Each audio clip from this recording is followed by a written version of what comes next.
Aujourd'hui, de nombreuses personnes pensent que la Corée du Nord est une dictature dirigée par Kim Jong-un, mais est-ce vraiment le cas?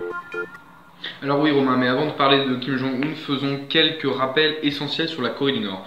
C'est un pays de 25,3 millions d'habitants, répartis sur une surface de 120 000 km² et qui a pour capitale, vous le savez, Pyongyang. Kim Jong-un est donc le président dictateur de ce régime autoritaire.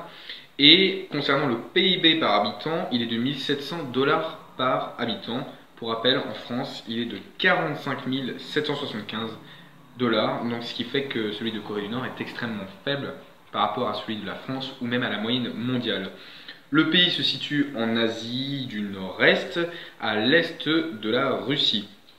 Alors justement, les problèmes de démocratie en Corée du Nord font rage et ce pays défraye la chronique, pardonnez-moi, sur la scène internationale pour ces mêmes raisons. Prenons l'indice de démocratie qui est fait chaque année par le groupe de presse britannique The Economist. La France, qui est basée à la 29e place, est considérée comme une démocratie imparfaite avec un indice de 7,8 sur 10.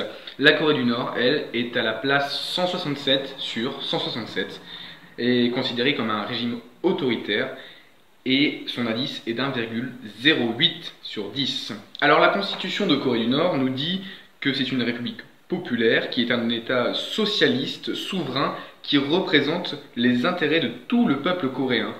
Dans la réalité, c'est beaucoup plus compliqué que ça, puisque il y a un seul parti, le parti du travail. Mais la Corée du Nord se dédouane en disant que son régime est démocratique, puisqu'il y a le pouvoir exécutif et le pouvoir législatif. Mais en réalité, s'il n'y a qu'un seul parti, ça ne fonctionne pas, puisque tous les députés sont du même bord que le président Kim Jong-un.